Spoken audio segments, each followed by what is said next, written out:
is. So I felt that that was divine providence, really. I was meant to go to school because my mother could have never borrowed another $66. I always felt that way. But once I got there, then the dean of the College of Nursing always had a source where she could get the money, and so I could have tuition. And then when I was a sophomore, she decided I need to live on campus, although I was 10 minutes away by bus, because everybody needed a college campus life experience. So I lived on campus. So I owe a lot of people, from the cab driver who, we had a rural nursing experience in Tecumseh, Michigan, which was several miles from Detroit.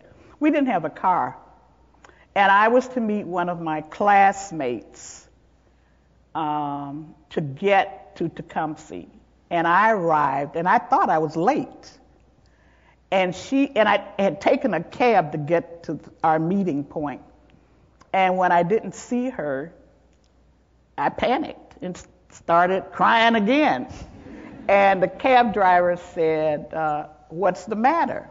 And I told him. He said, "Well, just hang on." He said, "I'm going to be off duty and I will drive you to Tecumseh." And he did. I mean, I could not believe, this was, my God. I mean, it had to have been at least a 45-minute or an hour drive from Detroit.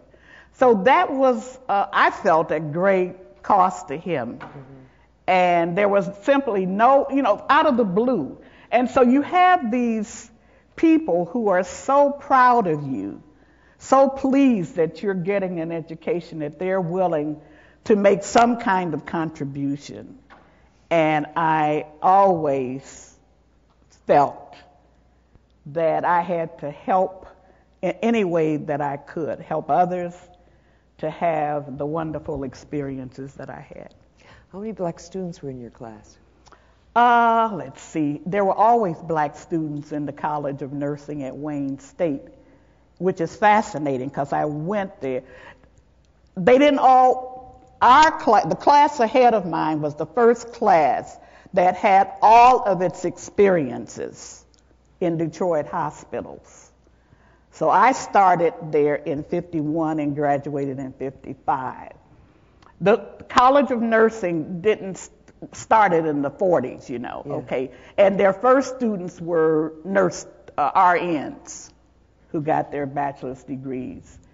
But in the faculty had determined that they always would have black students. I mean, the College of Nursing is the middle of the black community. Yeah, it's kind of hard to avoid, isn't it? Yes, and so that was a conscious decision that they made. But it was hard because the hospitals were not allowing black students to practice. Right.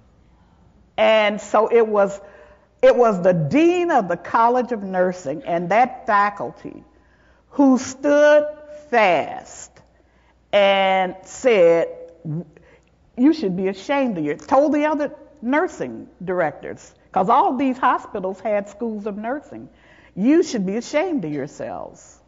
You got to do the right thing." So my class had all of its experiences in Detroit hospitals. Oh, that's interesting. So there was a breakthrough thing. There was a breakthrough, and by that happening, patients were integrated in early those 50s. Yeah. You though you spent a lot of time in the leadership roles in state health departments, and it's clear public health is this huge part of your worldview, you did move on to become an academic. How'd that happen?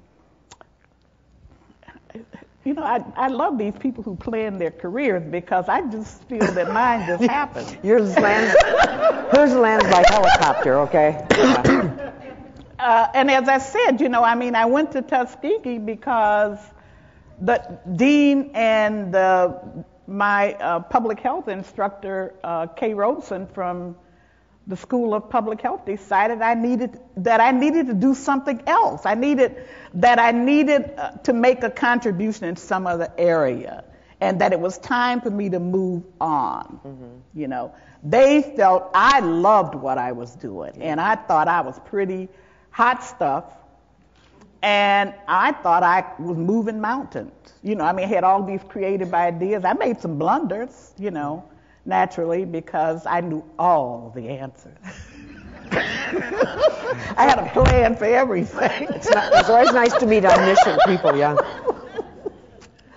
But they decided that I needed to move, that I needed to make a contribution someplace else. And that my first experience teaching was not fun, because I unfortunately at Tuskegee Institute, some of the stuff that these academics take for granted, like academic freedom, they didn't know what that was, I don't think. And so I got into trouble for doing things because they felt they weren't controlling me. You know, I believe that I was trying to work like I had been handled in my school of nursing. So it was more of trying to develop people, having collegial relationships. At Wayne State, every clinical group, there were at least 2 social events that you had with your clinical instructor. You know, your clinical instructor might have 8 students. She'd have them to her home at least twice during the semester for dinner. So it was a total experience. The approach was one where you have to work with these individuals as whole people. Social skills, you know, as well as clinical performance. And so that was real important. And when I attempted to do that at Tuskegee, they said I was fraternizing with the students. And that was a no-no, you know, that kind of thing. And I had arguments with the dean about grades. And she should not have been interfering. But I didn't know, I had never heard of academic freedom or anything. I just knew that it was wrong. I didn't know what the name of the rule was, but I knew that I was being violated. And so it was not a happy time for me, and so I left.